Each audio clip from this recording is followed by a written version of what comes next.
Everyone, can you see it now? Yes. Yeah, sure. Okay, thank you. So we already know the definition of GDP and some main point that we have to be sure of, right? So now we will see the components of GDP. What are these factors? What are these elements in the GDP? Okay, if you remember, we talked before about the circular diagram. We see that someone's spending will be some other income, and if we count all the spending in the economy or all the income in the economy, we will add up to our GDP. So in this way of seeing GDP, we will approach from a spending channel, right? So we see that a GDP is total spending of the whole economy, and it consists of 4 components. The first one there is consumption, C. The next one, investment, I, and government purchases, G, and the last one there is net exports. So if you remember our circular diagram, the simple circular diagram, there are only C and I, consumption of household and investment from firm. But that was the simple circular diagram. And when we think broader to the whole economy, we will include government spending and also spendings on export and imports as well. All right. So including those 4 components, our GDP equal to C plus I plus G plus NX, okay? Or consumption plus investment plus government spendings and plus a net export. We'll go one by one in more detail in a second. First of all, we talk about consumption, or C, right? So consumption, C, is the total spending made by household on goods and services, right? Cái này gọi là chi tiêu của các cá nhân hộ gia đình. Các bạn ạ, nó là chi tiêu của tất cả những cái cá nhân hộ gia đình trong nền kinh tế cho việc mua sắm các loại hàng hóa dịch vụ. Ví dụ như chi tiêu của chúng ta này thì gọi là chi tiêu của cá nhân hộ gia đình, okay? But this expenditures, this consumption, does not include the purchases of new homes. Chúng ta không bao gồm có việc mua nhà đâu nhé. Nếu chúng ta thuê nhà thì có tính, nhưng mà chúng ta mua nhà thì cái giá trị mua nhà đấy nó không bao gồm trong khoản tiêu dùng này, mà nó bao gồm trong khoản đầu tư cơ. Okay. So for renter, if you have to rent a house, then your payment every month is counted in consumption. But if you buy a new house, then the value of that new house will not be counted in consumption. It's still counted in GDP, but on the other part of the GDP, not the consumption, right? The second component there is investment, I. So investment here means the total spending on goods or services that would be used in the future to produce more goods and services.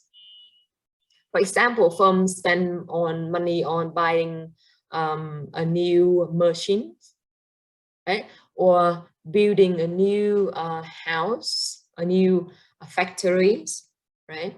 Or buying a new equipment, or investing in intellectual property. For example, some patent or some invents, right? Investment also include residential capital, which means the landlord apartment building, or a homeowner personal resident or a house. So if you buy a house, then this is counted as investment and added up to GDP. Okay, and also investment include inventory accumulation. That the thing we produce but not yet sold. For example, 50 cars we talked before, right? Rồi như vậy cái thứ nhất là cái Đây nhá, cái thứ nhất này là cái chi tiêu của cá nhân hộ gia đình thì là cái thành phần đầu tiên của GDP, được chưa? Thì chi tiêu của các cá nhân hộ gia đình ở đây là bao gồm tất cả những cái chi tiêu cho hàng hóa và dịch vụ của các cá nhân hộ gia đình. Và lưu ý là nó không bao gồm các khoản mua nhà nhé. Chỉ có khoản thuê nhà thì có, nhưng khoản mua nhà thì không. Còn lại tất cả các khoản chi tiêu khác của cá nhân hộ gia đình cho ăn ở, mặc, đi lại, học tập, chữa bệnh, vụ du lịch, vui chơi giải trí vân vân thì đều cộng vào cái total spending, cái consumption này, được chưa? Thì cái C này được gọi là chi tiêu của các cá nhân hộ gia đình. Cái Y là cái thành phần thứ hai, investment, đầu tư của các doanh nghiệp, hoặc là gọi là đầu tư nói chung cũng được. Thì ở đây được hiểu là toàn bộ các cái khoản chi cho việc mua các cái hàng hóa, mua sắm các cái hàng hóa, các cái đầu vào, máy móc, thiết bị để sản xuất ra hàng hóa khác, được chưa? Nó chia ra làm 3 phần ở đây. Đại loại thế, chia làm 3 phần. Một là đầu tư vào những cái vốn kinh doanh như là xây dựng nhà xưởng, nhà máy, xí nghiệp, đúng không?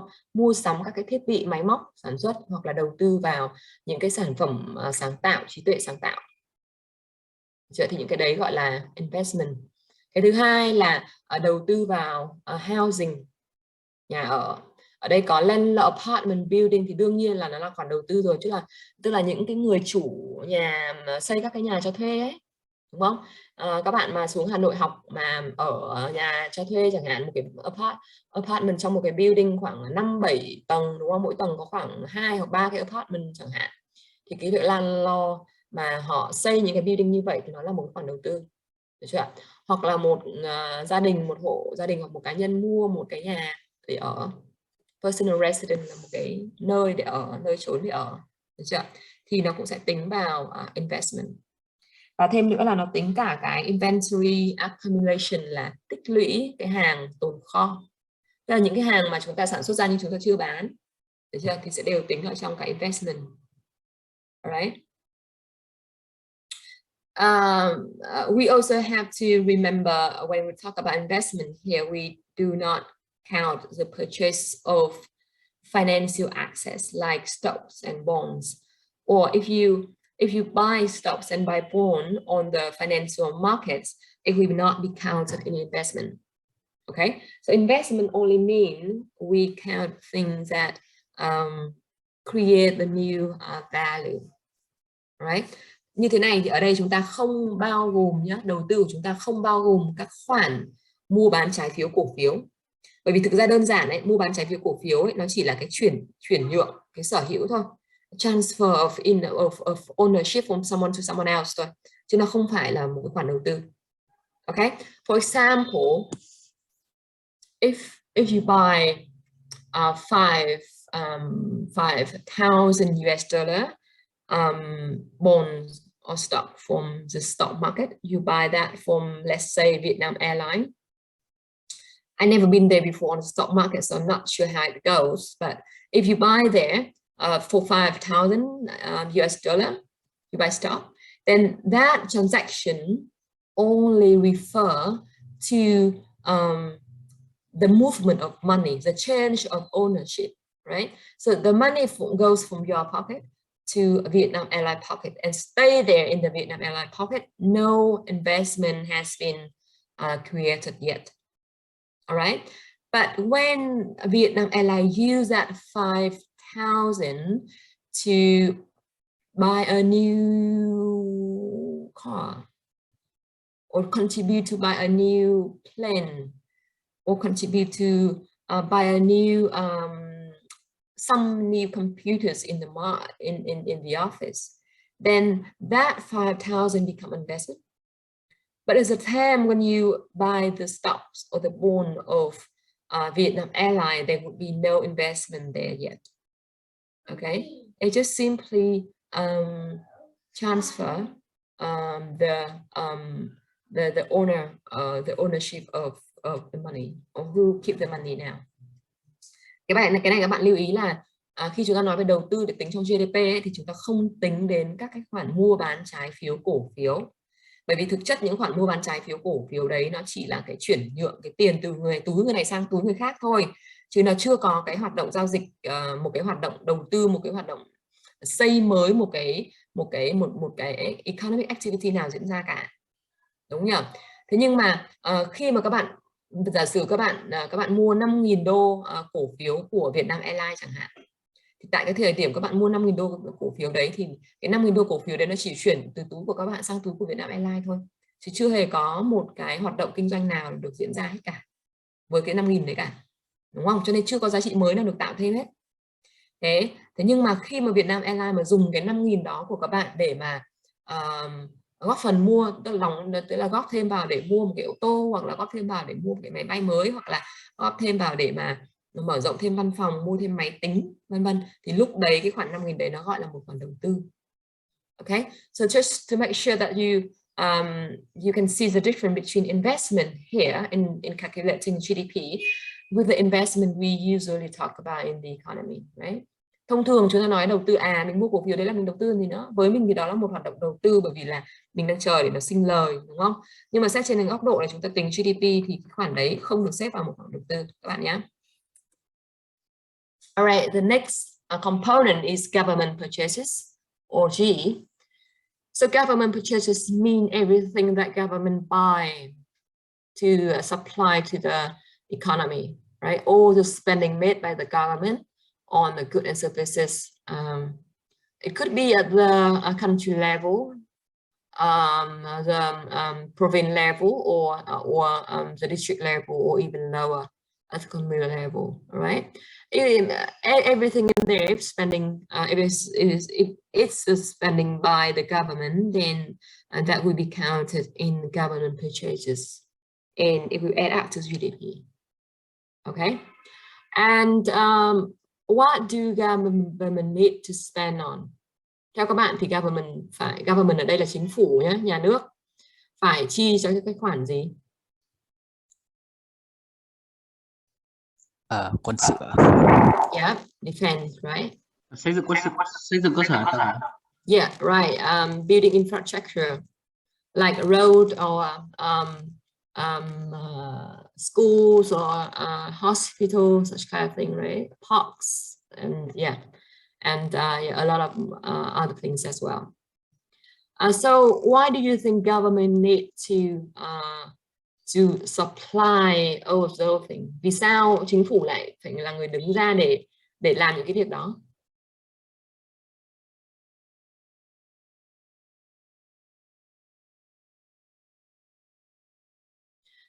That all of those goods and services are called public goods or public services, which mean everyone are allowed to use that good or to use that services. For example, if it's a road, then anyone can use a road to travel, right? If it's a park, then anyone can go to the park and enjoy some running, walking, and sightseeing, whatever, right?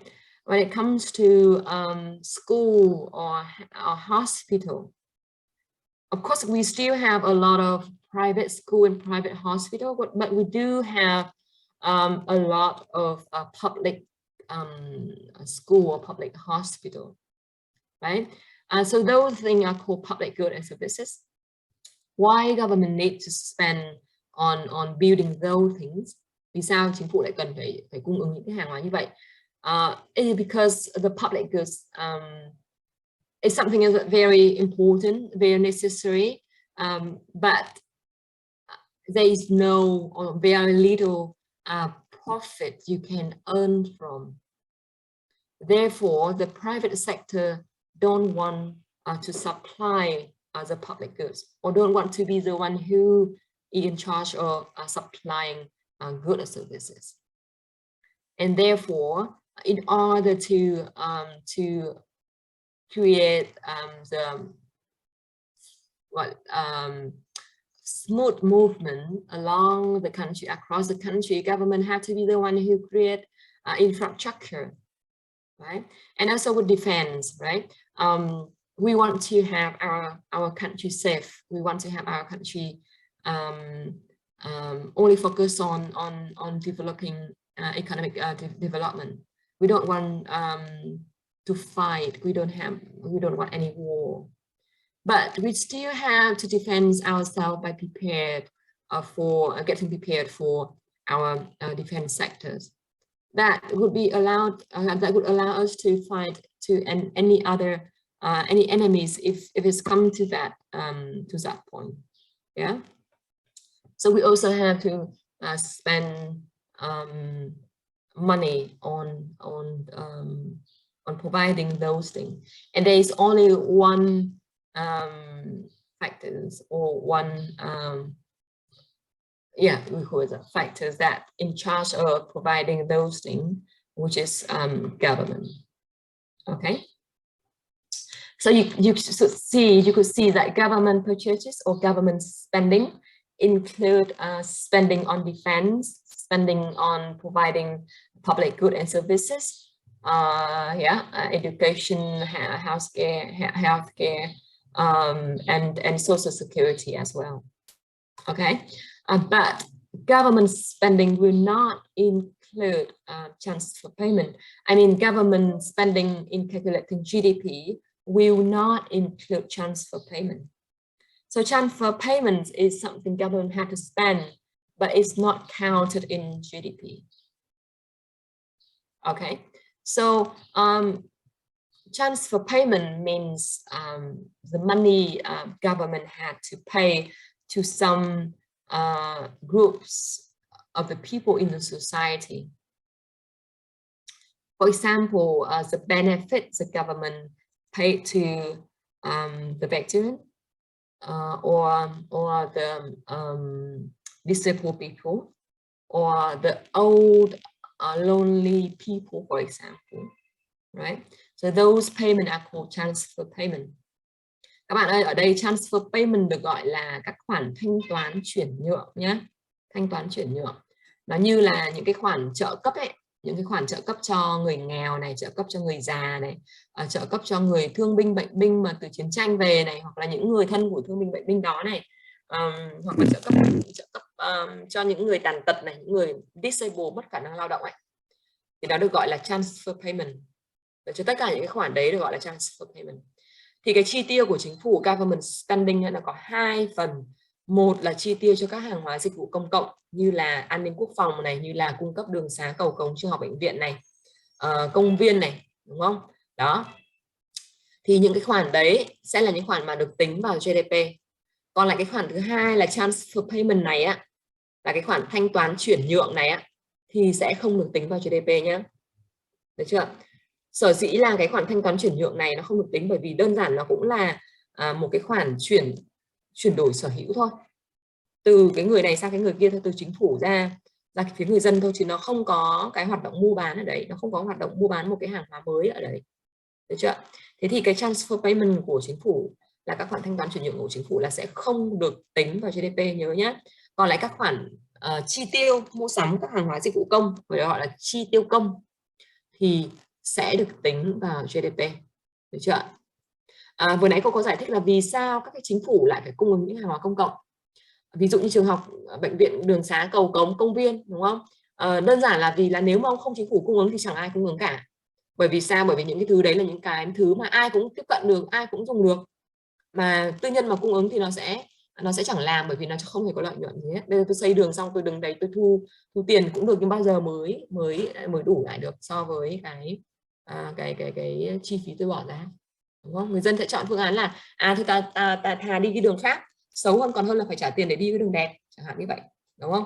Và để đảm bảo rằng nền kinh tế có thể phát triển được một cách smoothly thì chính phủ phải cung ứng những cái hàng hóa công cộng đấy, là những cái rất là thiết yếu, những cái huyết mạch của nền kinh tế rất là thiết yếu, những cái infrastructure rất là thiết yếu. Không cung ứng thì sẽ không thể phát triển được, đúng không? Mà chờ tư nhân thì họ sẽ không làm. Ok, vì thế mà chính phủ phải làm, đúng không ạ? Và kể cả cái việc mà an ninh quốc phòng cũng thế, nếu mà chúng ta không có một cái hệ thống, một cái đội ngũ an ninh quốc phòng tốt thì chúng ta sẽ luôn luôn là insecure, luôn luôn là cảm thấy bất an, đúng không? Ví dụ có ai đó nơi nào đó muốn làm gì đó vào, lấn chỗ này lấn chỗ kia, chúng ta chẳng làm gì được, đúng không? Còn khi mà chúng ta có lực lượng an ninh quốc phòng đủ mạnh thì chúng ta chẳng sợ ai cả, kiểu như vậy, được chưa?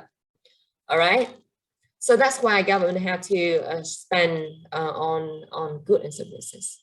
Okay, and please remember that when we talk about GDP, we're not accounting a transfer payment.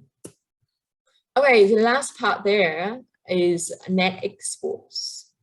So net export will equal to export minus imports, which means we export means we produce things in our country and sell it to other country. Okay, and imports mean we buy something that produced overseas into our country to produce to consume. So you see that the export is what we produce within our country. So therefore we have to take it as a plus, right? But import is something we buy from overseas, which means it's produced overseas. Okay, so here we have to take its minus, we have to subtract it from our GDP, because you see import is something we buy and consume in C, in I, in G, and now we have to subtract it from there. Okay, ở đây chúng ta còn một cái thành phần nữa là xuất khẩu dòng, tức là bằng xuất khẩu trừ đi nhập khẩu. Cái xuất khẩu thì là cái chúng ta sản xuất ở trong nước, chúng ta bán với nước ngoài rồi thì đương nhiên chúng ta phải cộng vào GDP rồi, là cái chúng ta quan tâm đến cái ở bên trong một quốc gia mà, đúng không? Thế còn cái nhập khẩu vì sao chúng ta lại phải có dấu trừ ở đây? Nhập khẩu thì là những hàng hóa mà chúng ta mua ở nước ngoài về tiêu dùng ở trong nước, đúng không? Thế nhập khẩu thực ra khi chúng ta mua cái điện thoại sản xuất tại Trung Quốc là chúng ta tiêu dùng hàng nhập khẩu rồi. Chúng ta mua quần áo mà sản xuất tại Trung Quốc là chúng ta tiêu dùng hàng nhập khẩu còn gì nữa. Cho nên là trong C này là đã có cái thằng import rồi, giá trị của những thằng import rồi. Y cũng vậy, các doanh nghiệp nhập khẩu máy móc thiết bị từ nước ngoài, nhập khẩu hóa chất từ Trung Quốc chẳng hạn, được chưa? Nhập khẩu thiết bị từ Trung Quốc chẳng hạn, hoặc là từ Thái Lan chẳng hạn, đúng không? Thì trong cái phần Y này nó cũng có cái phần nhập khẩu đó rồi. Tương tự như vậy, chính phủ mua tàu của Trung Quốc, chính phủ mua tàu của Nhật Bản, thì trong phần G này đã có phần import, đúng không ạ? Thế thì chúng ta không tách bạch được là trong C thằng nào là nhập khẩu, thằng nào là sản xuất trong nước. Chúng ta không tách bạch từng phần ở trong đây, mà chúng ta sẽ trừ hẳn một cái phần đi, trừ hẳn một cái khoản import đi, bởi vì export và import sẽ được record lại ở custom, ở hải quan, được chưa nhỉ? Thì đơn giản là thôi bây giờ mình cộng tất cả những thằng chi tiêu lại này, trong nền kinh tế lại C lại này, cộng tất cả các khoản đầu tư lại này, cộng tất cả khoản chi tiêu chính phủ lại này, sau đó mình cộng với cái export ở hải quan thống kê, trừ đi cái import ở hải quan thống kê, được chưa? Hải quan là tại biên giới, tại cảng biển các thứ, để mà ghi lại các cái hoạt động, các cái giá trị mua bán, đi ra là phải đi vào một nước, được chưa? Thì đấy nó sẽ có số liệu luôn, thì chúng ta sẽ không phải ngồi chúng ta lọc từ thằng C, thằng Y, thằng G nữa. Okay, so we have the GDP of a country equal to C plus I plus G and plus NX. All right, remember NX equal to export minus imports. All right, so here is an example of US GDP and the component in 2015. So you see there, this is a total GDP in billion US dollar. It is around 7,947 billion US dollar for the US in 2015. So added to that, you see the biggest proportion is consumption, which were 12,272, accounted for 68.4% of the total GDP. All right, and the second one, there is government spending. So you see government spending was 3,183 billion US dollar in 2015. And then I, the investment, yeah, 3,021 billion. And US experienced a negative net export, which means they export less than they import, right? So we see there the proportion of those components to GDP, right? We see C is the largest, was the largest, component of GDP in the United States. And similar to that pattern, in Vietnam, GDP also the largest part of GDP, and it's account for somewhere around 60 to 70% of our GDP. Alright. Sau cái ví dụ này các bạn nhìn thấy là cái đóng góp của các cái thành phần của GDP vào GDP nhá, đúng không? Của Mỹ này, năm 2015 là số thực luôn. Thì ở đây chúng ta có là cái tổng GDP một năm của nó là số này, tương với 100%, đúng không? Thì ở đây chúng ta có C là consumption, nó chiếm khoảng 68%, investment chiếm khoảng 16,8%, government spending chiếm khoảng 17,7%, và net export ở đây là âm, tức là nó nhập khẩu nhiều hơn là xuất khẩu.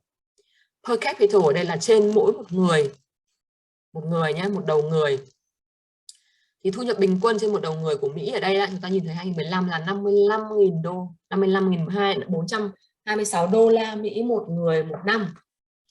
Do you have any idea about this number in Vietnam? Các bạn có biết ở Việt Nam con số này là bao nhiêu không?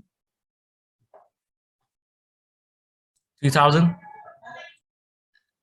3,000?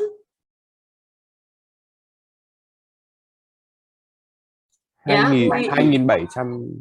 Yeah, we are around. Yeah, that's right. The correct number I don't remember, but it's somewhere around 2,700 something, nearly 3,000, right? And you see there in the United States, it's 55,000, nearly 55,500. Okay, so you see a huge gap between GDP per capita in Vietnam and GDP per capita in the United States. But do you think that's enough for you to say that Vietnamese people are much poorer than the US, the American? Các bạn nhìn thấy một cái khoảng cách cực lớn, đúng không? Giữa cái GDP của Việt Nam, GDP bình quân trên đầu người của Việt Nam và GDP bình quân đầu người của Mỹ. Các bạn thấy là Việt Nam mình chỉ kiếm được có mỗi 3.000 một năm, 3.000 đô một người một năm thôi, trong khi thằng Mỹ này nó kiếm được 55,5 nghìn đô một năm. Thế thì có phải là nhìn vào đấy thôi thì các bạn có kết luận được rằng là bọn Việt Nam nhà mình nghèo hơn bọn nó quá gấp bao nhiêu? Tôi cho là gấp 10 mấy lần đi, đúng không? Các bạn is it enough for you to say so? Có đủ để chúng ta kết luận như vậy không? What do you think? What's your point? We need to see also the consume per capita. Okay. So the consumption per capita there is still much higher. You see there. Yeah. It's probably like 60 or 70% of their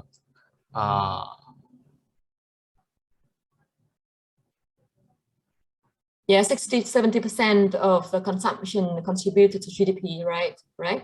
And in Vietnam is the same. Ở Việt Nam thì mình cũng chi khoảng 60-70% cho cái consumption này đấy. Cái consumption mà đóng góp vào GDP của Việt Nam nó cũng khoảng 70% đấy, gần 70%, khoảng từ 60-70% tùy vào từng năm. Nhưng nó cũng khoảng đó chứ không hề ít hơn.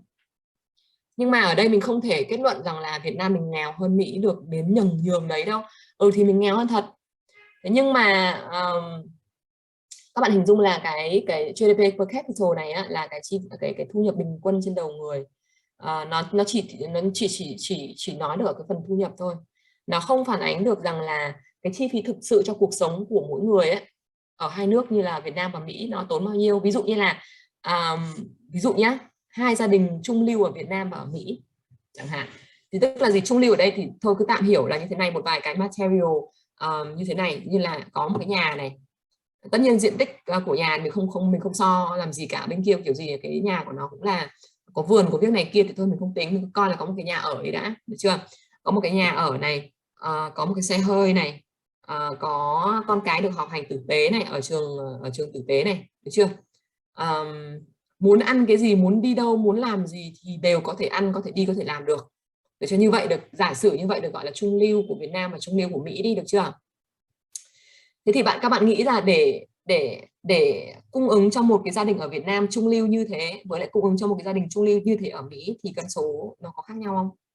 Ví dụ như ở Việt Nam một cái trung lưu như thế thì mình chỉ cần cô đoán nhá, cô nói bừa, cô không có con số chính xác, cô đoán là một cái nhà, tất nhiên nếu mà trên bình quân ra nó sẽ nhỏ hơn rất nhiều, nhưng mà nếu mà ở thành phố thì cứ cho là khoảng 2 tỷ đi, đúng không? bình thường, mức bình quân thực ra nó rất là đa dạng, nhà của cái giá nhà Việt Nam quá là đa dạng luôn. Đại loại thôi, cứ lấy khoảng 2 tỷ đi, được chưa, ở thành phố rồi nhá. 2 tỷ là bao nhiêu tiền? 2 tỷ là 100.000 đô à? Được chưa, 100.000 đô đúng không?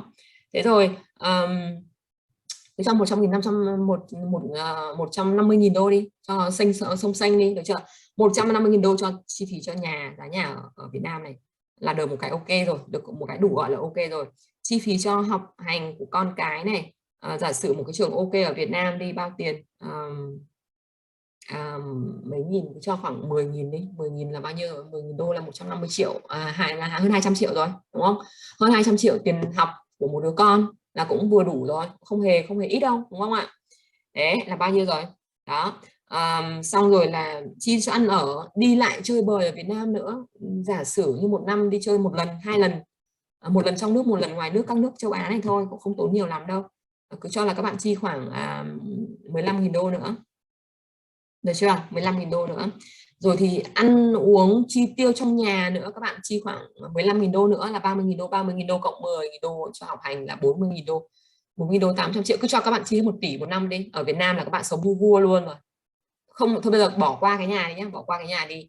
Chi cho 1 tỷ một năm cho một hộ gia đình là sống rất là ok, một hộ gia đình 4 người giống rất là ok rồi. Giả sử như cả hai cái medium class family này đều có nhà rồi, được chưa?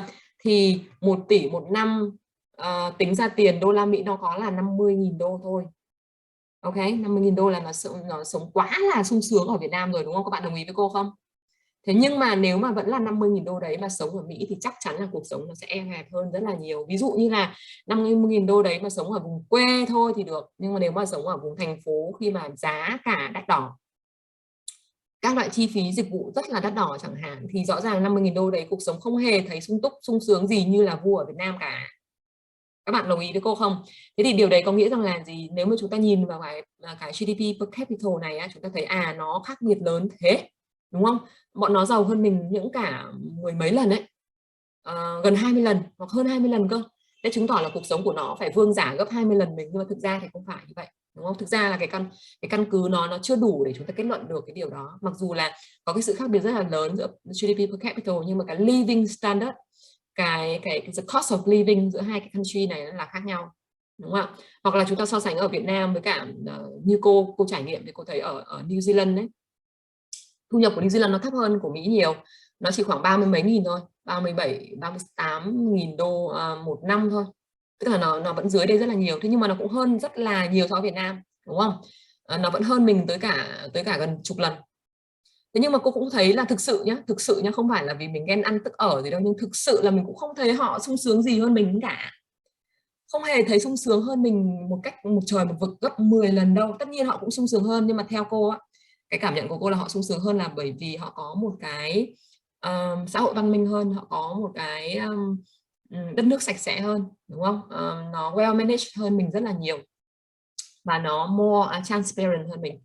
Thế nhưng mà cái cuộc sống của người dân thì cũng không phải là nó sung sướng gấp cả chục lần mình như thế. Bởi vì sao? Bởi vì những cái chi phí cho những cái dịch vụ ở đó, chi phí cho cuộc sống của họ cũng không hề rẻ. Mặc dù họ thu nhập 30 mấy nghìn đấy một năm đấy, nhưng cái chi phí cho cuộc sống của họ cũng tốn của họ đến tận 70-80% rồi, chứ cũng chẳng có saving nhiều. Mà hai nữa rằng là đi ăn của nhà hàng hoặc là đi chơi các thứ cũng rất là đắt, không hề rẻ. Thế thì một cái người trung lưu ở New Zealand so với cùng một cái mức thu nhập như thế, mà mang cái mức thu nhập đấy mà sang Việt Nam mà sống thì đúng là thành vua luôn, đúng không ạ? Thì cái ví dụ ở đây cô muốn nói rằng là gì, khi chúng ta nhìn vào cái GDP per capita không thôi thì nó chưa đủ, nó chỉ mới show us the economic well-being, chúng ta mới chỉ nhìn được cái mặt gọi là về mặt kinh tế thôi. Còn lại the happiness of people or the satisfaction of people need a lot more. Chúng ta cần nhiều hơn thế nữa, rất là nhiều, để biết rằng là liệu là mình có cái quốc gia đấy có happy, có sống sung sướng không, đúng không ạ? Đấy, thì tất nhiên cái này sẽ nếu như các bạn đào sâu thêm, các bạn tìm hiểu thêm ở đâu đó, chúng ta sẽ thấy rất là nhiều các cái thông tin nữa để chúng ta tìm hiểu.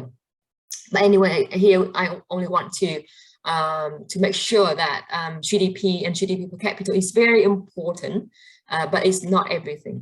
right? We cannot see someone who have much higher GDP per capita than us, and we say that we're so poor and we are so so weak, and someone else so rich and so strong. No, not enough information to conclude that. All right. Okay, go back to our lesson here. For this one, no problem. I will just skip it here and maybe send you the slide for you to have a look later. So those activity are some activity that help you to understand more about the calculation of GDP. Which one will add it up to GDP and which one will not, right? Okay. So next up, we talk about real GDP and nominal GDP. So real GDP is a GDP that measures the change in the outputs, right?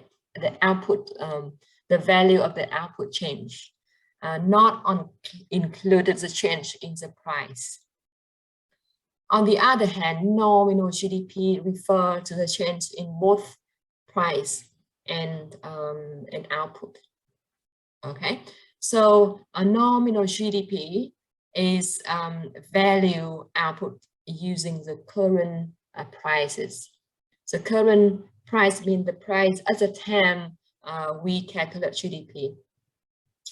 And real GDP is GDP counted based on a base year price.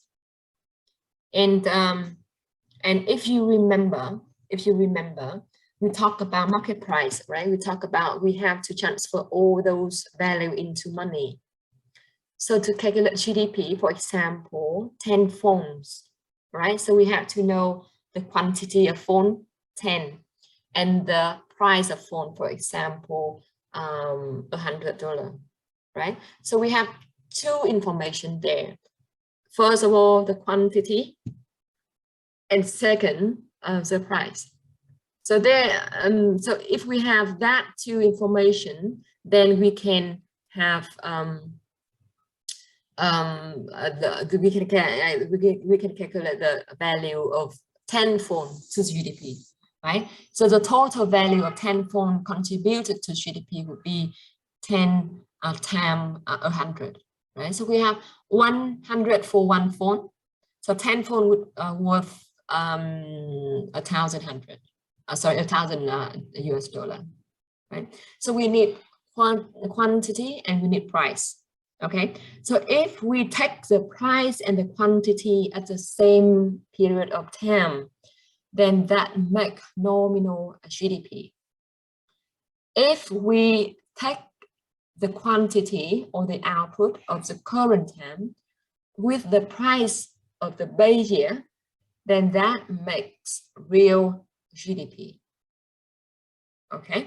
Ở phần này các bạn lưu ý là chúng ta nói về hai cái chỉ số là GDP thực tế và GDP danh nghĩa. Cái nominal GDP là GDP danh nghĩa, còn cái real GDP là GDP thực tế, được chưa? Thì các bạn nhớ đoạn trước chúng ta nói là cái giá trị thị trường của hàng hóa dịch vụ ấy, mục đích là chúng ta phải quy tất cả những cái hàng hóa ra tiền, đúng không? Để quy được ra tiền thì chúng ta phải có giá của nó, được chưa? Vậy thì là cái GDP nó sẽ đo lường cả giá và lượng, đúng không? Thì cái nominal GDP là cái thứ mà tôi lấy giá của chính cái năm đó nhân với lượng của chính năm đó, được chưa? Thì nó sẽ tạo ra cái GDP danh nghĩa. Và cái GDP danh nghĩa này thì not corrected for inflation, có nghĩa là nó không có tính toán được cái sự thay đổi của mức giá, tức là nó không điều chỉnh được cho lạm phát. Inflation là lạm phát, được chưa? Còn cái real GDP là GDP thực tế, là cái GDP mà chúng ta lấy cái số lượng của năm nay nhưng mà nhân với giá của một cái năm base year, là một cái năm cơ sở, một cái năm gốc nào đó. Và vì là chúng ta đã cố định cái giá theo cái năm gốc đấy rồi, cho nên cái GDP này nó chỉ phản ánh cái sự thay đổi của output thôi, của lượng thôi, của cái sản phẩm được tạo ra thôi. Và vì vậy mà nó gọi là nó corrected for inflation, tức là nó có tính toán đến lạm phát, nó đã được điều chỉnh theo lạm phát. Thế thì the question here is that if you want to look at how well an economy perform, which one would you pick? Nominal GDP or real GDP? Nếu như các bạn muốn xem là cái nền kinh tế nó đang hoạt động tốt như thế nào, sản phẩm được tạo ra nhiều hay ít như thế nào, thì các bạn sẽ nhìn vào nominal GDP hay là real GDP.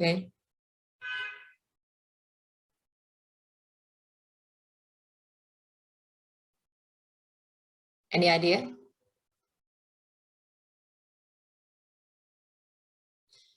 If we want to see how much the country produced within a year, we should look at real GDP because we will ignore the change in price. Okay, if we want to see how the price have changed over time, we will look at a nominal GDP. Okay, ở đây nếu như các bạn quan tâm đến việc là cái nền kinh tế đó how well it performing, nó đang hoạt động như thế nào, nó đang hoạt động tốt hay không, thì cái mà chúng ta nhìn đến là cái real GDP, cái GDP thực. Bởi vì cái GDP thực này nó sẽ đo lường cái số lượng hàng hóa thực sự mà chúng ta tạo ra, nó không tính đến giá nữa rồi. Còn khi chúng ta quan tâm đến việc là cái mức giá thay đổi như thế nào thì chúng ta sẽ nhìn vào cái nominal GDP. Okay, here's an example for you to compute nominal GDP and real GDP. Okay, so we have a streaming economy with two goods, pizza and latte, for the year 2014, 15, and 16. You have different price over here, right? And we have different quantity as well. So the nominal GDP, we just simply, you take the price times quantity of everything. Okay, so for 2014, we take the price of pizza multiplied by quantity of pizza plus price of latte multiplied by quantity of latte. Okay, mình lấy giá của pizza nhân với lượng của pizza và nhân cộng với giá của cái đồ uống latte này với cả nhân với lượng của nó, đúng không? Giả sử nền kinh tế này chỉ tạo ra hai hàng hóa này thôi, chúng ta cộng hết lại chúng ta có là GDP là 6.000. 2015 tương tự, mình lấy giá của năm 2015 nhân với lượng của 2015, đúng không? 2016 mình lấy giá của 2016 nhân lượng của 2016 là ra. Okay, so that is how nominal GDP can be calculated. We take the price and the quantity at the same time. Okay, so you see the increase in the nominal GDP there from 2014 to 2015 is 37.5%, and from 2015 to 2016 is 30.9%. Right, so you see quite a large number of development there. Right, how about real GDP? So if we choose baseline as 2014, then we will keep the price constant. So the price for 2014 will be kept constant when we calculate real GDP. So here we have real GDP for 2014 will be the same as nominal GDP because we take it for the same year. But for 2015, we take the price of 2014 and the quantity of 2015. So you take 500 here for the quantity of pizza, multiply by $10 for one pizza with the price of 2014, right? Similarly for latte, we have the same thing. So we have real GDP for 2015, 7,200. Similarly for 2016, right? We keep the price of 2014 constant. So we take the value, the output of pizza in 2016, multiply by 10, the price for pizza, and in 2014, right? And similarly to latte. So we have real GDP here is only 8,400. And you see there's an increase for real GDP only 20% and 16.7%, much lower than 37 and 30% we see before. Okay, so we have just make sure that you get everything here that needed. Các bạn hiểu cái bảng này không? Cái bảng này có thể sẽ rơi vào những cái phần mà chúng ta cần phải kiểm tra trong bài kiểm tra. Em hiểu ạ. Hiểu rồi đúng không? Em cũng hiểu cô nói lại một chút. Nếu mà okay. làm một cái bài nâng cao hơn ý, thì chắc sẽ hiểu thêm. Ok, cái này thì không có nâng cao hơn gì đâu, cái này các bạn thực hành nhiều lần rồi chúng ta biết thôi, cái này dễ thôi mà. Ở đây chúng ta có mấy thứ thế này nhá. Thứ nhất là chúng ta tính GDP danh nghĩa này. Các bạn đơn giản lấy danh nghĩa, tức là tôi lấy giá và lượng của cùng một năm. Tôi tính của năm nào tôi lấy giá và lượng của năm đó. Như vậy ở đây danh nghĩa của 2014 là cứ lấy giá và lượng 2014 nhân rồi cộng vào nhau thôi. Đúng không? 2015 và 2016 cũng thế. Được chưa? Còn cái thực tế, GDP thực tế tức là tôi lấy giá cố định theo một năm gốc. Ở đây năm gốc người ta giả định là năm 2014, đúng không? Thế thì tôi cứ lấy lượng của các năm tôi nhân với giá của chỉ một năm 2014 thôi. Và thông thường thì GDP danh nghĩa và thực tế của cái năm base year ấy, của cái năm gốc đấy là bằng nhau, bởi vì chúng ta lấy giá và lượng của cùng cái năm đó mà, đúng không? Bởi vì 2014 real GDP của nó vẫn là cái nominal GDP, bởi vì chúng ta cùng một gốc so sánh cùng cái năm đấy. 2015 thì các bạn lấy sản lượng của 2015 nhân với giá của 2014, bởi vì chúng ta cố định giá 2014, chúng ta keep the year base year, the price in the base year constant, chúng ta giữ cái giá của năm gốc đấy là cố định. Do vậy ở đây chúng ta thấy là cái sự thay đổi của năm 2015 á, cái GDP, cái real GDP của năm 2015 á, so với năm 2014 á, thì nó chỉ là cái sự thay đổi của lượng thôi, giá nó được giữ cố định rồi mà, đúng không? Cái thằng kia bằng 10 rồi. Cho nên là cái sự thay đổi của cái 7.200 này nó thực chất phản ánh là đấy là thực sự là do cái thằng Q thay đổi chứ không phải là thằng P thay đổi đâu. Sản lượng thay đổi chứ không phải là giá, đúng không ạ? Tương tự như vậy với 2016.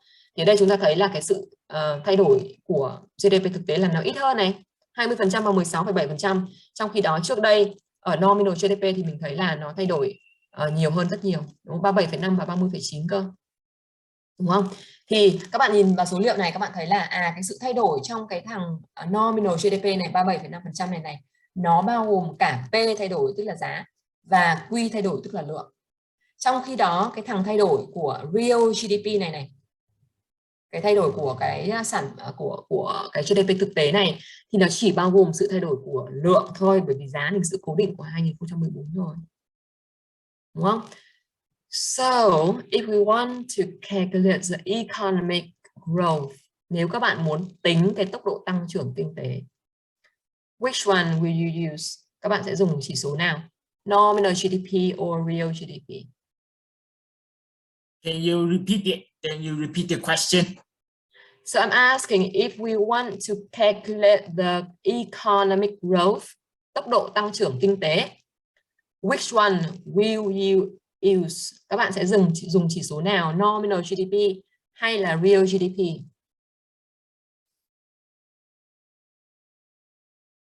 Chỉ số nào? Nominal GDP. If you want to measure how well the economy performing by calculating economic growth, tốc độ tăng trưởng kinh tế ở đây thực tế là người ta chỉ muốn ám chỉ đến tốc độ tăng trưởng của sản lượng thôi các bạn nhé. Chỉ có tốc độ tăng trưởng của sản lượng thôi. Tức là tôi muốn quan tâm xem là quốc gia đấy, đất nước đấy có tạo ra nhiều hàng hóa dịch vụ hơn so với trước không. Thế cho nên cái mà tôi quan tâm ở đây không phải là cả giá đâu, mà tôi chỉ quan tâm đến lượng thôi. Vậy thì cái tốc độ tăng trưởng kinh tế của các quốc gia được tính bằng cái GDP thực tế. Real GDP nhé, không phải là nominal đâu các bạn ạ. Real GDP chứ không phải là nominal GDP. Okay, the idea is that real GDP refer to the change in only output. Okay, but the change in nominal GDP reflects the change in both price and output. Okay, so let me go back there for a second. Nếu các bạn quay lại đây, các bạn thấy này, cái GDP danh nghĩa của năm 2015 tăng lên 37,5% so với 2014. Bởi vì sao? Chúng ta nhìn thấy giá nó tăng không? 10 này, 11, 12 này. Sản lượng cũng tăng rồi, 400, 500, 600 cũng tăng, đúng không? Nhưng mà giá cũng tăng. Ở đây thì từ 2014 đến 2015 chúng ta thấy là nó tăng tận 37,5%. Và cái 37,5% đấy contributed by the change in both P and Q. Đúng không? Nó được đóng góp bởi cái sự gia tăng của cả P và Q. Ok, còn cái GDP thực tế bởi vì là mình giữ cố định cái giá của theo năm gốc rồi. Cho nên đây này 10 10 10 rồi, 2 2 2 rồi. Cho nên cái giá trị tăng lên ở đây chỉ là phản ánh cái sự tăng lên của Q thôi, của quantity thôi, của output thôi. Mà khi mà tôi muốn measure cái economic performance, cái economic growth, cái tăng trưởng kinh tế, thì tôi muốn quan sát cái tăng trưởng của sản lượng chứ tôi không muốn quan sát cái tăng trưởng của mức giá các bạn ạ. Cho nên là tôi sẽ tính cái tốc độ tăng trưởng kinh tế bằng cách tôi sử dụng cái GDP thực tế chứ không phải là GDP danh nghĩa. Alright. Okay, so here we have another slide here about how we can calculate the economic growth. Okay, economic growth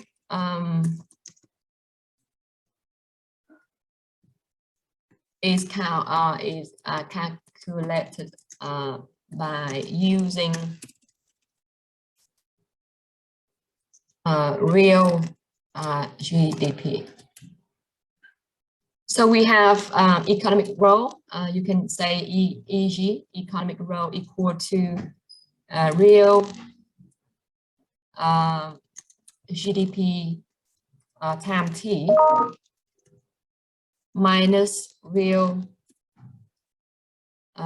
GDP time T minus 1. All of them are divided by real GDP in the base year.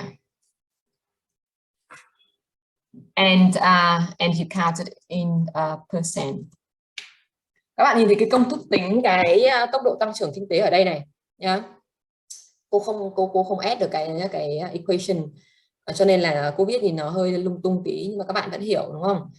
Chúng ta tính tốc độ tăng trưởng kinh tế bằng cách là chúng ta sử dụng cái GDP thực tế. Nó sẽ được tính bằng cái GDP thực tế của cái thời điểm T, tức là năm chúng ta đang xét á, trừ đi GDP thực tế của thời điểm gốc. Năm gốc có thể năm T-1 hoặc là một cái năm base year nào đó tùy nhá, và chia cho GDP thực tế của năm gốc. Chúng ta tính theo phần trăm. Như vậy thì the economic growth of Vietnam in 2020 was 2.8%. Cái tốc độ tăng trưởng kinh tế của Việt Nam 2020 là 2,8%. That means real GDP of Vietnam in 2020 increased by 2.8% compared to the real GDP in Vietnam in 2019. Các bạn hình dung không? Cái tốc độ tăng trưởng kinh tế của Việt Nam 2020 bằng 2,8% thì điều đó có nghĩa là cái sản lượng thực tế của Việt Nam á, tăng lên 2,8% so với sản lượng thực tế của Việt Nam năm 2019. Okay, so please remember this formula. It may be important for you to do your test later on. Okay. Các bạn lưu ý là cái công thức này có thể sẽ cần thiết khi mà các bạn làm bài kiểm tra hoặc là bài thi cuối kỳ sau này. Okay, so remember that we calculate GDP. We use real GDP to calculate economic growth. Alright. Các bạn hiểu chưa? Đoạn này hiểu không?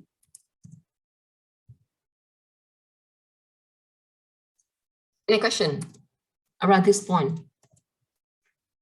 Có câu hỏi gì không ạ? Dễ mà đúng không? Đơn giản mà. Okay, we have another break for 5 minutes. We get back by 9, alright? Chúng ta nghỉ 5 phút nhé. Cô ơi. Yep.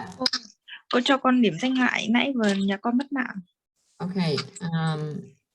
Nguyễn Thị Hồng Hạnh ạ. Okay, no problem.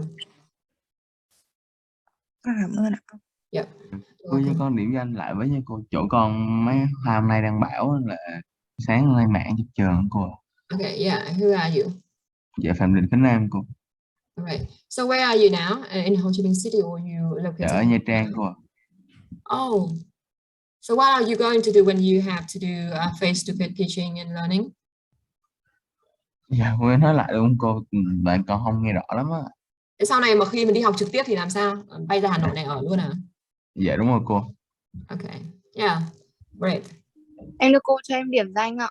Em Yeah. vào từ đầu giờ nhưng mà bây giờ em chờ break thì mới xin cô. Okay. Yến Vi, Vâng. right? Vâng, vâng ạ. Okay. Okay, anyone else? Có bạn nào cần phải điểm danh lại nữa không? Em thì không, em thì ở Hà Nội và đã tiêm em đã tiêm 2 mũi rồi. Good. Và em tiêm cái này trước 2 tháng liền cơ. Cho nên là bây giờ mà đi học lại là quay lại lớp ngon lành rồi đấy nhờ, nhưng mà trường mình chắc chưa có kế hoạch quay lại đâu nhờ các bạn nhỉ. Với các đội chính quy thì chưa thấy có lịch quay lại, không biết là các bạn của hệ liên kết của mình thì không biết là có khác gì không, cũng chưa thấy có lịch, nên chắc là chúng ta vẫn học và thi online thôi. Định thi online à? Có vẻ như thế. Thì thầy nói là thi một ngày trong 24 giờ. Cô không biết là bên hệ của các em thì có cùng áp dụng như thế không, bởi vì nó có liên quan đến cả cái chính sách của bên CREM nữa. Thế nhưng mà bên Đại học Thương mại nhà mình thì cho phép các bạn nộp bài trong vòng 24 tiếng với một môn. Vâng. Okay, no problem. This one will not be too difficult for you at all. Cái môn này không khó lắm đâu nhá, yên tâm. Okay, we have a break for 5 minutes. I'm going to get my laptop charged.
Okay, everyone, we go back to our lecture now, okay? We have to finish this chapter today, and we have, oh my God, 30 more slides to go. Okay, you still see my slide, right? Yeah, I can see it. All right, so here you see the nominal and real GDP for the US economy for quite a long period of time. Yeah, you see there. So you see that sometime where nominal GDP is lower than real GDP is when the price fall, right? And recently, since 2000 something, I think 2004, 2005 something, US GDP, nominal GDP is larger than real GDP. Okay, another figure there, indicator there we have to be aware of is GDP deflator. So GDP deflator is a measure of the overall level of price. Now we talk about the price, right? The change in the price we measure in something called GDP deflator, right? So GDP deflator can be calculated as taking nominal GDP divided by real GDP, all right? So if you remember, before we talk about nominal GDP, we take the current price multiplied by the current quantity, right? And real GDP is calculated by taking the base year price multiplied by the current output. So the top there in this equation, the top part here is P as the current price times Q current price, and the bottom here is a P of the baseline and the Q of the current time.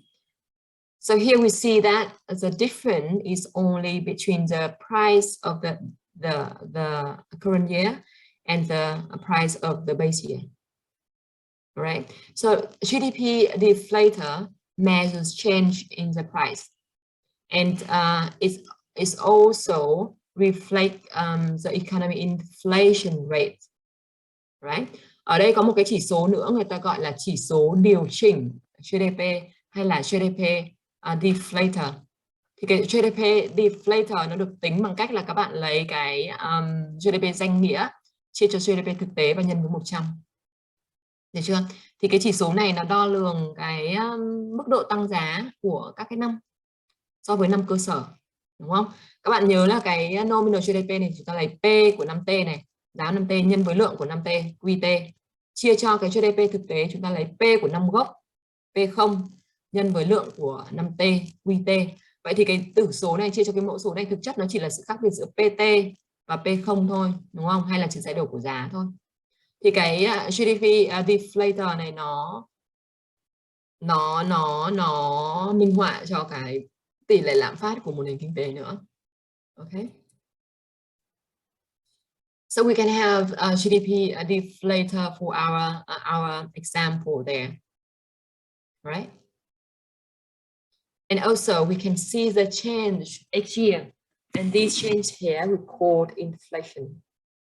Cái sự gia tăng này chúng ta gọi là lạm phát. Mức độ tăng giá của các năm ở đây gọi là lạm phát. Sự gia tăng của GDP theo các năm gọi là tỷ lệ lạm phát. Được chưa? Cái 14,6% kia chính là 114.6 trừ đi 100 chia cho 100, đúng không? Cái 12,2% kia chính là 128,6 trừ đi 114,6 chia cho 114,6. Cái tính tốc độ tăng của các năm các bạn biết tính rồi đúng không? Lấy năm sau trừ năm trước chia năm trước thôi. Easy, right? Okay, this one for you to do at home or to have a look at home. We will just skip it. All right, again here, something we have just talked before about GDP and economic well-being. So GDPs mean or measure the number of goods and services produced within a year in a country, right? And GDP can refer to economic well-being. We can use a GDP per capita, like we take total GDP divided by population. So we have GDP per capita, right? And GDP per capita only show one part of our life, only show the income or the economic well-being of our people life. It cannot show everything else, like how happy the economy in the people in the economy is, right? It can't tell how secured they are in the economy, in the society, right? Or other needs as well. Okay, so the GDP is important, but it's not a perfect measure of well-being, of people well-being. All right, so there's a lot of things there. GDP cannot measure. For example, the quantity of environment, the leisure time, some other things such as non-market activity, such as childcare at home or housework at home, right? And also maybe the equitable distribution of income among people in the economy as well. Ở đây chúng ta thấy là gì? Cái GDP mặc dù nó là một cái thước đo quan trọng của một nền kinh tế, nhưng nó không phải là một thước đo hoàn hảo nhé, bởi vì nó còn bỏ sót rất là nhiều thứ đây này, các bạn thấy không? Nó bỏ sót cái sức khỏe của trẻ em này, cái giá trị của giáo dục này, cái chất lượng giáo dục này, hoặc là the joy of their play, tức là cái thời gian họ chơi, thời gian mà bọn trẻ con nó chơi bời nghỉ ngơi đấy, đúng không? Không đo lường được cái gì nhỉ, cái beauty, cái sự đẹp đẽ của our poetry, văn chương của chúng ta, vân vân. Đại loại là những cái thứ liên quan đến cái đời sống tinh thần của con người là không được tính đến, đúng không? Rất là nhiều thứ mà ông ấy Robert Kennedy nói, đúng chưa nhỉ? Thì anyway, mặc dù là như vậy nhưng nó vẫn là cái chỉ số quan trọng, đúng không? Ngoài nó ra thì mình không có cái chỉ số nào đo lường được cái sức khỏe của mình để tốt hơn nó cả. Mặc dù nó bỏ sót cái chất lượng cuộc sống, bỏ sót cái chất lượng môi trường, bỏ sót cái thời gian nghỉ ngơi, rồi những cái hoạt động không được mua bán trao đổi nữa, hoặc là cái sự phân bổ income không được công bằng, nó cũng bị bỏ sót, các cái ngoại ứng cũng bị bỏ sót, vân vân, nhưng mà nó vẫn là cái chỉ số quan trọng. Okay, because if we have a larger GDP, we have a higher GDP per capita, that means that we can afford better school, better healthcare, or better environment, right? Yeah, so here is an example of the relationship between GDP and life expectancy in some country. So you see GDP per capita on the horizontal axis and the life expectancy on the vertical axis. Ở đây là một cái sơ đồ, một cái đồ thị, một cái graph biểu thị mối quan hệ giữa GDP và life expectancy, gọi là cái gì các bạn biết không? Life expectancy trong tiếng Việt gọi là tuổi thọ. Tuổi thọ ở đây, tuổi thọ at birth, tức là tuổi thọ tại cái thời điểm mà cái đứa trẻ sinh ra, nó được expect là nó sẽ sống đến bao nhiêu tuổi, chứ không phải là tại cái thời điểm. Có một số cái loại tuổi thọ nhé, một số cái loại tuổi thọ là expectancy at birth, là tại thời điểm sinh ra, hoặc là expectancy when they are 14, 50, 60, đúng không? Tức là từ lúc sinh ra cho đến lúc chết đi là bao nhiêu tuổi, hay là từ khi mà họ 60 tuổi cho đến lúc họ chết đi họ còn bao nhiêu tuổi nữa, được chưa nhỉ? Thì nó có mấy cái loại như vậy. Thì ở đây mình nói là cái life expectancy at birth, tức là tại cái thời điểm sinh ra cho đến lúc chết đi, cả quãng đời là bao nhiêu tuổi, được chưa? Thì cái trục tung của chúng ta là trục tung biểu thị cái life expectancy, và trục hoành là trục biểu thị GDP per capita. Thì cái life expectancy nó là một trong số những cái chỉ số thể hiện cái well-being của con người, chứ nó không phải là tất cả, nhưng nó là một trong số những chỉ số, được chưa? Và cái GDP per capita nó là một cái chỉ số khác. Thì ở đây chúng ta nhìn thấy là cái life expectancy và cái GDP per capita là nó về cơ bản nó cũng có mối quan hệ cùng chiều với nhau, đúng không? GDP per capita mà càng cao thì cái life expectancy này cũng có xu hướng là cao lên. Tuy nhiên là trong một vài quốc gia thì nó không đúng lắm, ví dụ như Bangladesh chẳng hạn. là không chuẩn là Bangladesh người ta sống rất là thọ, đúng không? 72 73 tuổi, trong khi cái GDP per capita thì cũng thấp thôi, đúng chưa? Hoặc là China ở đây cũng thế, cái tuổi thọ cũng cao, trên 75 tuổi. Thế nhưng mà so với các cái nước như là Mỹ, như là Đức, như là Nhật thì cái GDP per capita của họ vẫn rất là thấp, đúng chưa? Còn lại một số cái nước mà cao tít ở trên cái góc bên phải này thì cả life expectancy cao cũng như là cái GDP per capita cũng cao, đúng không ạ? Thế thì ở đây nó vừa có một vài quốc gia thôi. Nếu mà chúng ta xem nào có thêm không?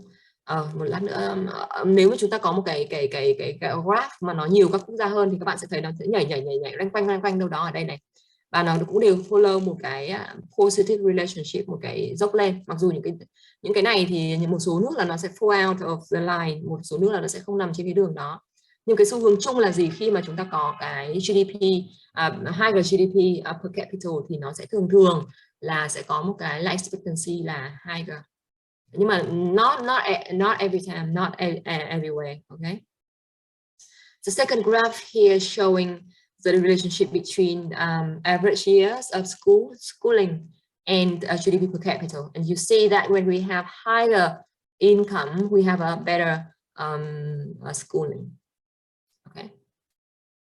So which means if we have more money, we have more to spend on, right? We have more resources to meet our needs.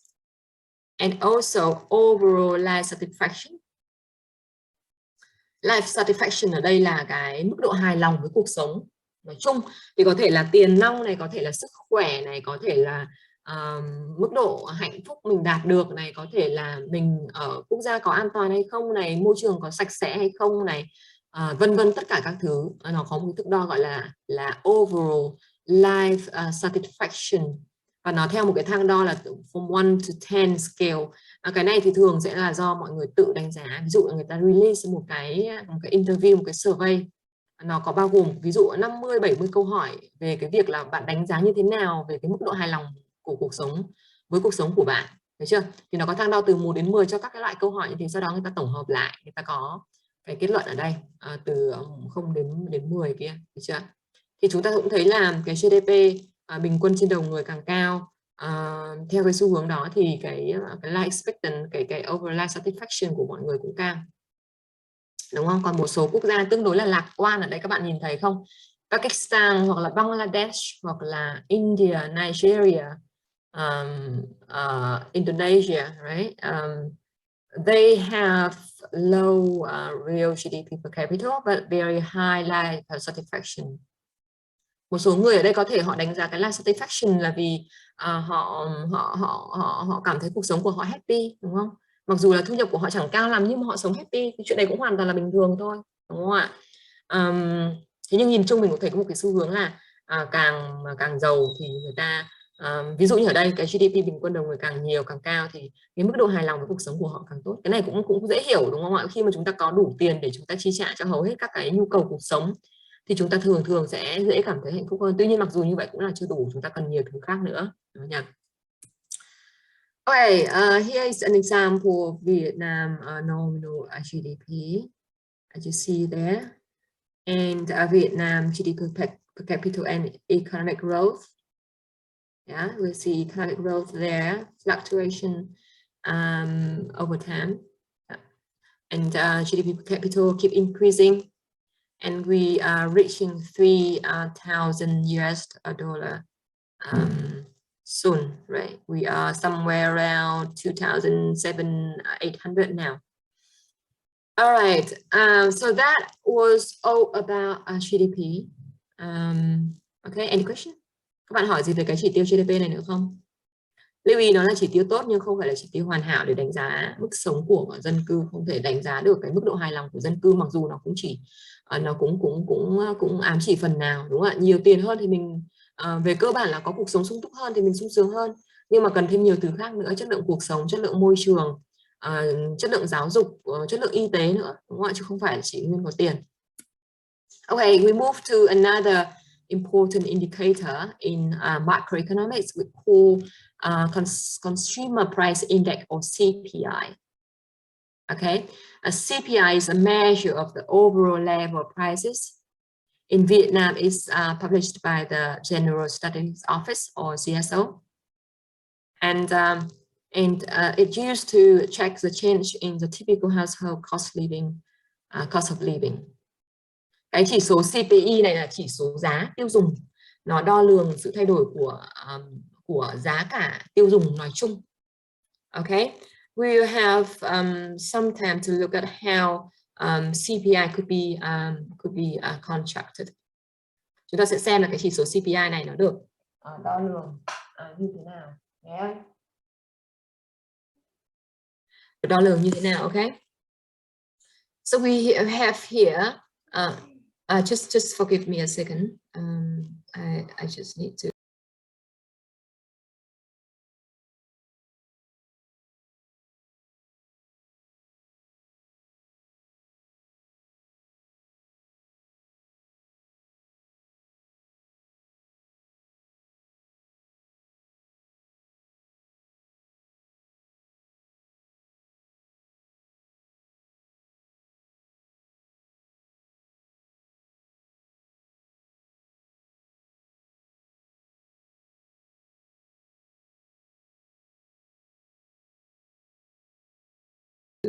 Okay, so we have CPI refer to the consumer price index that measures the price of some important goods or services that consume in an economy. So first of all, to calculate GDP, GSO or the Statistics Office need to survey, need to interview consumer to determine the composition of consumer packets.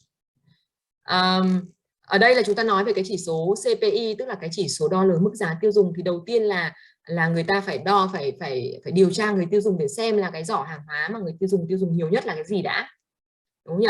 So based on those data on the consumer basket, every month, the GSO will collect the data on price of all the items in the buckets, and compute the cost of the bucket, which means that we have to collect the price, and we have to calculate how much we have to pay to buy that basket. Okay, and in the step 3, we calculate CPI in any month with the formula like that. Okay, we will take the cost of the basket for that month divided by the cost of basket for the base month. All right, so here, just to make sure that you get it okay, chúng ta sẽ phải có một số cái bước. Bước thứ nhất là tổng cục thống kê sẽ phải điều tra người tiêu dùng để xác định xem cái giỏ mà người tiêu dùng nhiều nhất là cái gì. Thế sau đó hàng tháng thì tổng cục thống kê sẽ thu thập số liệu về giá của các cái hàng hóa trong cái giỏ này và tính giá của các cái hàng hóa trong giỏ. Tức là gì? Phải tính xem cần bao nhiêu tiền để mua được cái giỏ hàng hóa đó, được chưa? Và bước thứ ba là chúng ta tính CPI bằng cách là mình lấy cái chi phí để mua giỏ hàng hóa của cái tháng đấy chia cho chi phí để mua cái giỏ hàng hóa đó của tháng trước hoặc của một cái năm, của một cái thời kỳ nào đó mà mình chọn làm thời kỳ gốc, được chưa nhỉ? Thế thì for example, the CPI here we have the buckets for calculating CPI include pizza and items. Okay, so we have the buckets here include 3 items, pizza and items. Okay, and that basket contain 20 pizza and 10 items. Ở đây là mình có một cái giỏ hàng hóa cố định, đúng không? Nó bao gồm có 10 cái pizza và 20 cái pizza và 10 cái máy nghe nhạc, đúng không? Vậy thì cái cố định cái giỏ hàng hóa này hàm ý rằng là gì? Những cái giỏ hàng hóa này là những giỏ hàng hóa tiêu dùng đại diện, mọi người tiêu dùng nó nhiều nhất. Và khi mà giá của những hàng hóa này thay đổi thì mức giá chung của nền kinh tế là thay đổi. Được chưa? Cái chỉ số CPI nó phản ánh cái điều đấy. Thế thì ở đây chúng ta giả sử để đơn giản nhé. Chúng ta nói rằng một cái giỏ hàng hóa mà chúng ta chọn ra là có 20 cái pizza và 10 cái máy nghe nhạc. Với cái mức giá của pizza và máy nghe nhạc khác nhau qua các năm như thế kia. Được chưa? Các bạn nhìn thấy rồi đấy. Thế thì chúng ta sẽ có cách tính CPI bằng cách là we will have to calculate how much we have to pay for 20 pizza and 10 items each year. Mình phải tính xem là để mua được 10 cái pizza và 10 cái máy nghe nhạc mỗi năm thì mình mất bao nhiêu tiền, đúng không? Các bạn có giá ở đây, được chưa? Chúng ta có số lượng pizza cần mua ở đây, số lượng item cần mua ở đây. Vậy thì chúng ta sẽ cần bao nhiêu tiền để mua một cái giỏ hàng hóa này qua các năm? Vậy thì năm 2009 we have to pay 350. Okay, because we equal to 20 pizza times 10 plus 10 item times 15. Okay. Năm 2009 thì chúng ta sẽ mất 350 đô và CPI là 100. Được chưa? Năm 2010 các bạn sẽ tính bằng cách là các bạn lấy giá của pizza bây giờ là 11 nhân với cần mua là 20 pizza cộng với giá của iTunes là 15 và nhân với lượng iTunes cần mua là 10, đúng chưa? Vì vậy we have 370. Chúng ta cần phải có 370 đô la để mua được cái giỏ đấy, đúng không? The same thing applied when we calculate CPI for 2011 and 2012. We see that over time we have to pay more to have the same item and the same quantity of item. All right, so we have to pay more money to get the same thing. Okay, so we see that we have to pay more there. So CPI here 100, 105.7, 150, 14.3, 117.1. So we see the change here over time, which refer to the inflation rate of 5.7%, 8.1%, and 2.5%. So this comes from this one, how much 2012 price increase compared to 2011. Okay, so this is another way of calculating inflation rate using CPI instead of using GDP deflator. Các bạn nhớ nhé, có cái cách để chúng ta tính CPI bằng cái cách tính tỷ lệ lạm phát bằng chỉ số CPI như thế này, hoặc là chúng ta tính tỷ lệ lạm phát bằng cái GDP deflator, cái chỉ số điều chỉnh GDP ở mấy cái slide trước, được chưa nhỉ? Thì cái khác nhau ở chỗ rằng là cái CPI ở đây á, là tôi chỉ tính cho một cái giỏ hàng hóa tiêu dùng thôi. Cái giỏ hàng hóa tiêu dùng đó là cái giỏ hàng hóa tiêu dùng điển hình, đảm bảo rằng là hầu hết mọi người tiêu dùng đều tiêu dùng cái đấy. Thế nhưng nó không phản ánh giá của tất cả các hàng hóa trong nền kinh tế như cái GDP kia, đúng không ạ? Cái DGDP thì phản ánh là cái gì tính trong GDP thì đều phản ánh trong cái DGDP cả. Nhưng mà cái CPI này thì chỉ có một cái basket thôi, một cái basket of goods thôi, của consumer thôi. Bằng việc là người ta điều tra ra, tổng cục thống kê điều tra ra để mà xây dựng lên nó, được chưa nhỉ? Thế thì here we see the composition of the CPI basket in Vietnam. Ở đây là cái giỏ hàng hóa của Việt Nam này. You see there will be proportion for food and beverage, thức ăn và đồ uống, đúng không? Housing, appear những cái hàng hóa lâu bền, transportation, medical care, recreation, education, communication, other goods and services. So we see here the contribution of those components to CPI bucket, and we see that food and beverage and housing stand for quite a large number of CPI. Đấy, cái giỏ hàng hóa của Việt Nam ở đây chúng ta tiêu dùng thấy rất là nhiều loại này, đồ uống này, nhà cửa này, các cái hàng hóa tiêu dùng này, đi lại này, thuốc men, rồi chăm sóc y tế, sáng tạo, gì đây, học hành, đúng không, và các cái loại khác, được chưa? Thì người ta sẽ điều tra cái người tiêu dùng của Việt Nam và người ta sẽ chốt cái giỏ hàng hóa này. Ở Việt Nam thì cái giỏ hàng hóa để tổng cục thống kê tính cái chỉ số giá tiêu dùng nó vào khoảng hơn 700 mặt hàng trong các cái nhóm hàng này, được chưa? Thì để tính cái chỉ số giá tiêu dùng hàng năm thì tôi cứ tính giá của nó thôi. Cái giỏ này tôi cố định, tôi tính giá của nó thay đổi như thế nào thì tôi sẽ tính được là chi phí để tôi mua các giỏ đấy qua các năm như thế nào, và theo đó thì tỷ lệ lạm phát thay đổi ra sao. Okay, so in Vietnam the basket, CPI basket will change over every 5 years. Mỗi năm thì mỗi 5 năm, xin lỗi, every 5 years the basket, CPI basket will be updated. because the time change, when the time change, people change their habit and people change the thing they favor, the thing they want to buy. So there can be some other goods and services to be put in the basket and someone else to be withdrawn from the basket. Người ta sẽ đưa vào một vài hàng hóa mà nó tiêu dùng điển hình và người ta rút ra khỏi cái giỏ đấy những cái hàng hóa mà nó không có điển hình lắm. Okay. And here is a graph for Vietnam inflation rate. So we see there we face the highest in this period of time from 1999 to 2009, 20 years.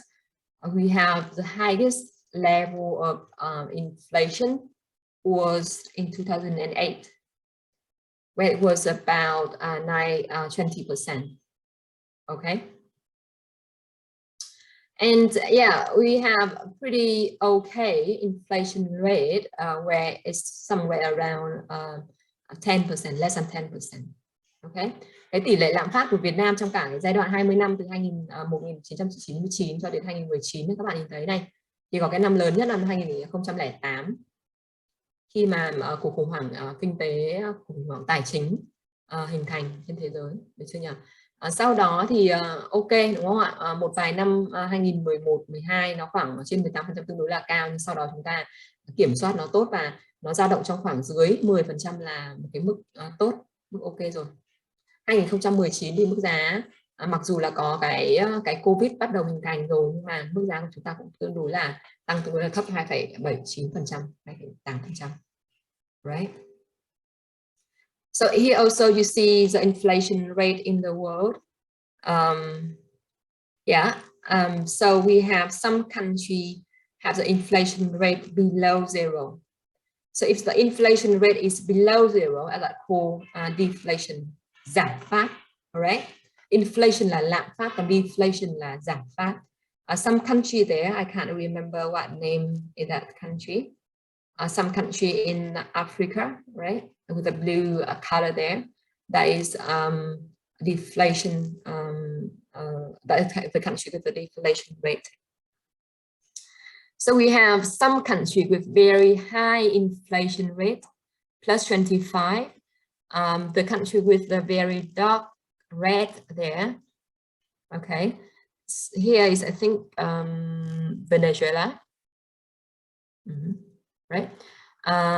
Some country there, I think Lebanon or what were that? I don't remember now, Cameroon or somewhere in the Africa that face very high inflation rate.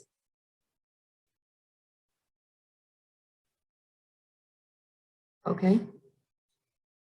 Can you still hear me? Yes. Yeah. Okay. Right. I'm just having something just popping up there. I'm just wondering if I'm still here. Okay. And yeah, you see the color of the country there refer to how much inflation they have. All right. So Vietnam here with light red or pink color. So we are somewhere here from 2.4%. Yeah, this is for 2019, right? United States have somewhere around from 0 to 2%, quite low, right? Here, I think Australia and New Zealand, Japan, this one, I think this one is Thailand, right? Indonesia have somewhere around 2%. Okay. Yep. Right. CPI sometimes can overstate inflation because of some technical issue occur when we calculate CPI. Yeah. And CPI cannot measure the quality of the goods and services. Right. It cannot measure the introduction of the new good or some substitution bias when we calculate CPI. Khi mà chúng ta tính cái chỉ số CPI ấy, thì thỉnh thoảng có thể là nó không có đo lường chính xác được cái tỷ lệ lạm phát, nó có thể là overstate hoặc là understate cái inflation, bởi vì một số cái sai lệch trong cái kỹ thuật thống kê thôi, kỹ thuật tính toán thôi, và cái cách mà chúng ta tính cái CPI thôi, đúng không ạ? Ở đây thì CPI tính cái chỉ số, cái trọng số là cố định, cái trọng số cố định bởi vì là mình tính 10 cái pizza này và mình tính 20 cái pizza và 10 cái máy nghe nhạc, đúng không? Tức là cái giỏ đấy là cái giỏ cố định rồi, cái trọng số đấy là được giữ cố định trong giỏ đó. Do vậy cho nên là khi mà người dân mà thay đổi cái trọng số ấy, người ta có thể không phải mua 20 pizza, người ta mua 21 cái hay 2 cái, hoặc người ta không phải mua 10 cái máy nghe nhạc mà người ta mua 15 cái thì sao? Thì nó sẽ không phản ánh được cái sự thay đổi của cái tiêu dùng đó của người dân, đúng không? Nó cũng không phản ánh được sự gọi là bổ sung thêm những cái hàng hóa mới được sản xuất ra, hoặc là cái chất lượng của hàng hóa là cũng không được tính đến trong cái chỉ số CPI này. Okay, we have also here a slide that compares CPI and GDP deflator, right? So you can have some time to look at that at home. Okay, here's some example of calculation for inflation using CPI and GDP deflator. Okay, I'm sorry, I didn't have the source for this graph. I think this one for the United States. And you see there when we calculate inflation using GDP deflator or consumer price index, it would be quite similar, right? Các bạn nhìn thấy ở đây là cái tỷ lệ lạm phát được tính theo công thức mà sử dụng cái GDP deflator hoặc là tính theo chỉ số giá tiêu dùng, thì nó cũng cùng một xu hướng, đúng không? Tăng giảm cùng một xu hướng, nó hơi chênh lệch nhau một tí nhưng mà nó cùng xu hướng tăng hoặc giảm. Đơn giản là bởi vì cái GDP deflator thì được tính theo tất cả những hàng hóa được tính trong GDP, trong khi đó cái CPI thì nó chỉ tính những cái hàng hóa trong cái giỏ mà người ta chọn thôi. Okay. Okay, next up we talk about employment. Employment refer to the number of people who have jobs. Okay. Who are able to and who want to have a job and who had a job already. Employment là đo lường những người có việc làm, những người mong muốn và có khả năng làm việc. Okay, so if we look at our population will include someone who are employed, someone who are unemployed, someone who children, someone who are old already retired, or someone who are unable to work, or someone who don't want to work. Okay, so if we look at those categories of the population, we see that it will be divided into some part here. So one who employed, which means who are working at a paid job, someone who unemployed, or who have no job, who want to have a job but have nothing. Okay, the labor force means that we count the people in the working age and who are able to work, and also another group who are not in the labor force, who under the working age or who over the working age, or who are not willing to work or who are not able to work. Okay, ở đây chúng ta thấy cái dân số của một quốc gia ấy, nó chia ra các cái nhóm như này này. Nhóm có việc làm này, employed này. Nhóm unemployed là không có việc làm, thất nghiệp ấy. Cái labor force là cái lực lượng lao động, bao gồm tất cả những người trong độ tuổi lao động, có khả năng lao động và có nhu cầu lao động. Và những người không nằm trong lực lượng lao động, not in the labor force, là những người già này, những người trong độ tuổi lao động nhưng mà không có khả năng, những người disabled ấy, hoặc là những người trong độ tuổi lao động nhưng đang đi học, sinh viên không có nhu cầu lao động, đúng không?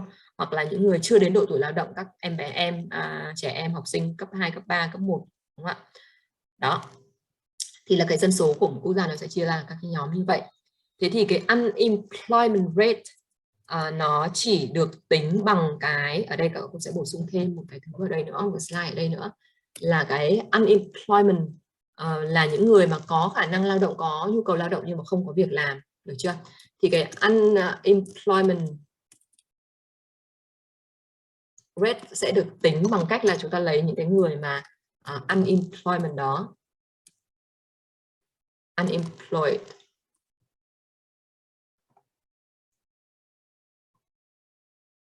people divided by the labor force.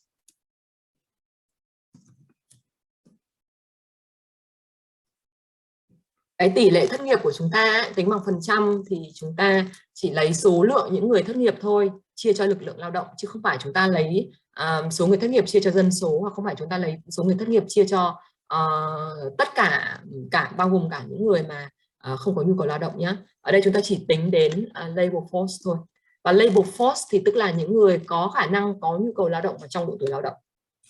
For Vietnam, labor force mean the one who are older than 16 under the law, and under 65 for men and 60 for women. And it includes the one who are students. It includes the one who are not able to work, someone who is disabled, and it includes someone who are not willing to work. Nó không bao gồm những người là sinh viên, trong độ tuổi như là sinh viên, không bao gồm những người không có khả năng lao động, không bao gồm những người không có nhu cầu lao động. Okay. So the unemployment rate there is counted in a percentage. Tính bằng phần trăm, yeah. Okay, so here is an example of the Vietnam labor force. So you see there, so this is for the quarter 3, the first 9 months of 2020. So we have our labor force at 54.4 million people. Okay, 2.48% of them are unemployed. Okay.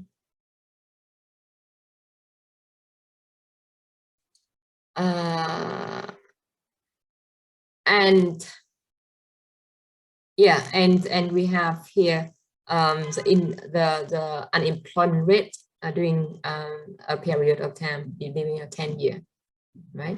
So in 2020, we have the unemployment rate raised to 4%. That is because of the COVID-19 impact, right? In other year, we have only around 3 point something percent, which is quite okay number.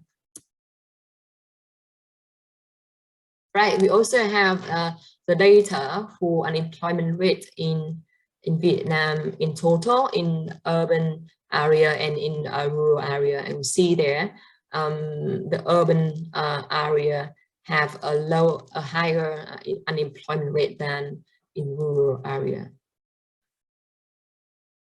And here is an example of unemployment rate in the world. You see there, the one with very high unemployment rate, mostly located in Africa, you see. Yeah, someone with a yellow, orange, and red color. And this small red country here, I think this one, maybe Pakistan or Nepal. Nepal, yeah, it should be Nepal here. Yeah, with a very high unemployment rate as well. Yeah, and Vietnam is among the countries who have a low unemployment rate, around 2 to 4% here. Okay, right. That brings us to the end of our lesson today. So we talk about how we calculate GDP. We talk about how we calculate inflation. And we talk about how we calculate unemployment. Okay, so that are 3 main indicator of macroeconomics. Any question? Các bạn có hỏi gì không? Phần này chúng ta nói về chuyện tính toán GDP này. Chúng ta nói về tính toán. Slide. Yeah, sure. But yeah, as I said before, I have some issue with Google Classroom. No, with Microsoft Office. So I have an